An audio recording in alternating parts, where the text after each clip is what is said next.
Good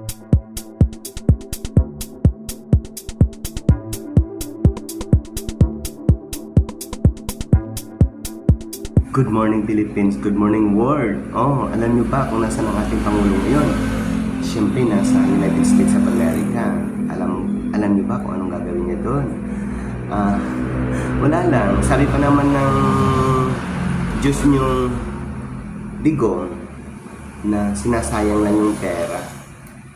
Sabi ng travel.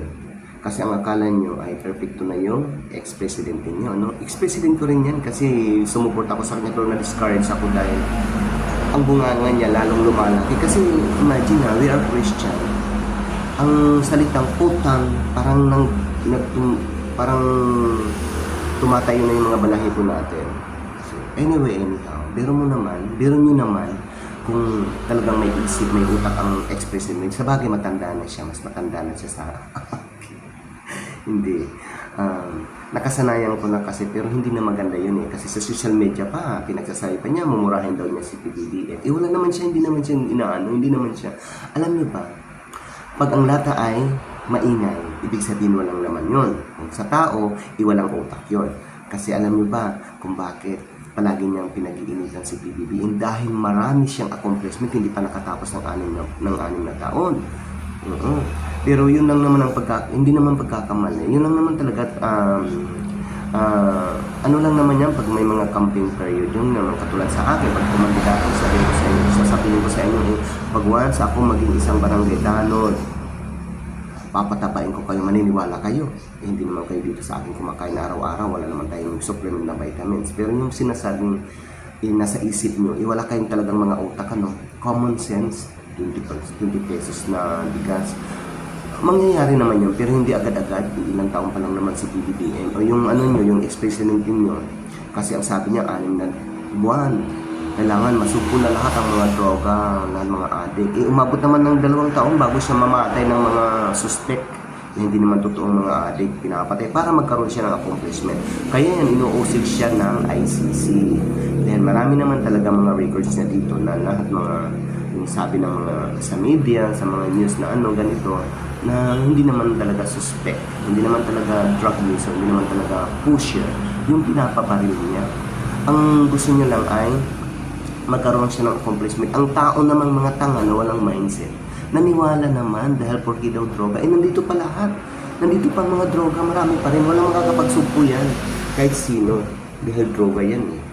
Kumbaga, medisina ng mga taong addict yan.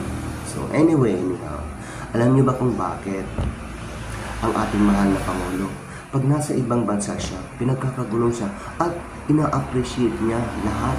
Ina-appreciate nila ang katayuan at saka yung kagalingan at saka ang very smart natin presidente na si PBBM. Pero dito sa Pilipinas, puro against sila.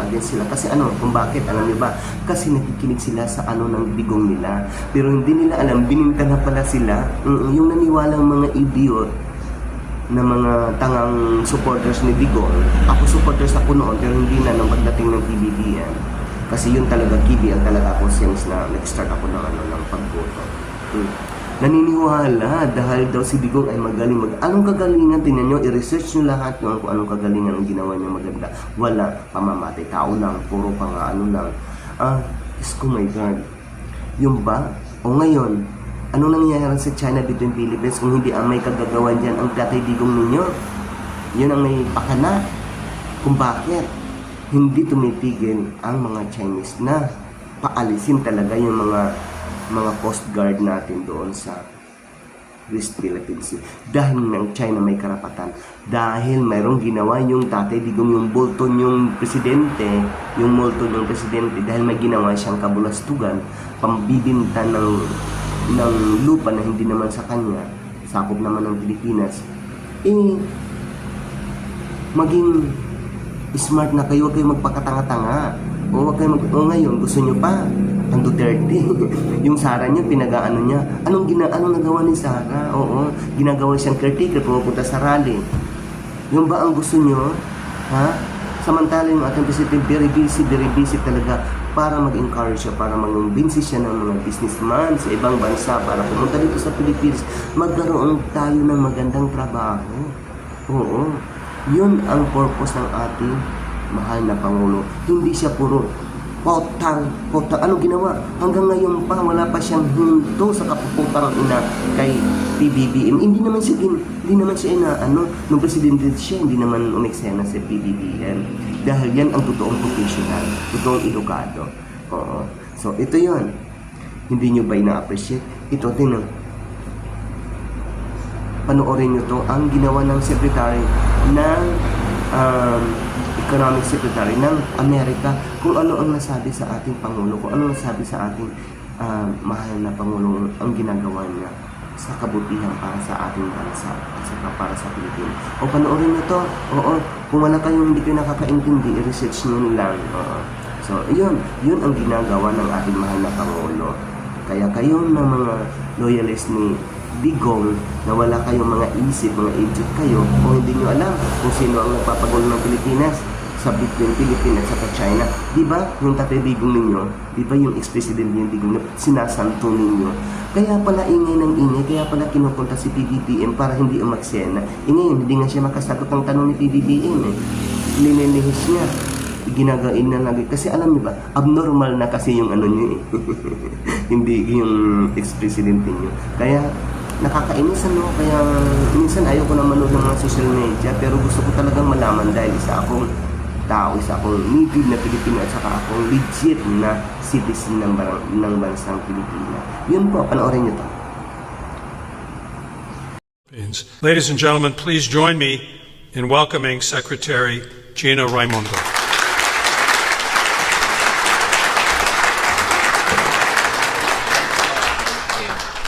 Thank you, Ambassador. Thank you. It's so wonderful to be here. I have to say, of course, it's an honor to be with you, President Marcos. Thank you for all that you're doing and your leadership and really leaning into the U.S.-Philippines relationship. I will say President Marcos was unbelievably gracious and generous to me and to our team when we were there last month, and I want to personally thank you for that. I think I can speak for all of us on the mission that we were blown away with your engagement and thoughtfulness, graciousness, and just ability to listen and engage with us to deepen our relationship. It's a credit to you as a person and to your leadership, so thank you. So it was quite a historic mission that we had, that I had the honor of leading. And we brought with us 22 U.S. companies and organizations. Their work spanned everything from technology to clean energy, renewable energy, digital informations technology, logistics and transportation. I see a few of you here this evening. It was quite the group that we brought. We announced more than $1 billion of investment, and to a person, everyone on the visit with me said they want to do more in the Philippines. To a person. And, you know, once again, it's no exaggeration to say that the mission was so successful because of the deep and active involvement of President Marcos and his team. Your team was incredible, giving us the access that we needed and enabling us to not just have a great lunch and great meal, but excellent working sessions that I know will bear fruit. In fact, it's only been a month since we met in Manila, but we're already, so you don't have to take my word for it, the facts prove out my excitement. 1 week after we left Manila, UPS, big American company, announced a deal, a huge deal, with the Luzon Airport Development Corporation to significantly expand its already sizable operations in Clark Airport. That's the first of what I predict will be a steady stream of announcements coming out of that visit. And I think that I've teased the participants that UPS went first, so who's next? But I do expect that there will be a steady stream. I also want to say, and this was mentioned before, I'm grateful to President Marcos and his team's work to promote a free, secure, and open Indo-Pacific. We're at an inflection point. The President and I were just talking about this. The Indo-Pacific is a critical part of the world, some of the most dynamic and fastest growing economies in the world, 40% of the world's GDP. And yet it's a challenging neighborhood. You live in a tough zip code for openness and freedom. All the more reason that we support you and that we strengthen the U.S.-Philippines relationship.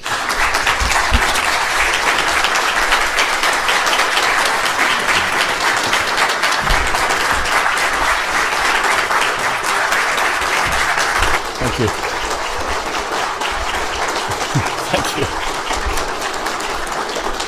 Well, thanks, first of all, to Babe for your very kind introduction. I said it earlier today, is proof of how good a diplomat Babe Romualdez is, that he said how happy he was to be, for us to be visiting. But I suspect the truth of the matter is he can't wait to see the back of us and watch that plane fly away. But whatever he went through, it has certainly been worth it. As it has been a remarkable 2 days. I'd like to greet, of course, our friend, U.S. Secretary of Commerce, Gina Raimundo, who, as the other previous speakers have mentioned, led a very important delegation. First, because of the nature of it was the first ever presidential delegation organized by President Biden and his offices, and which was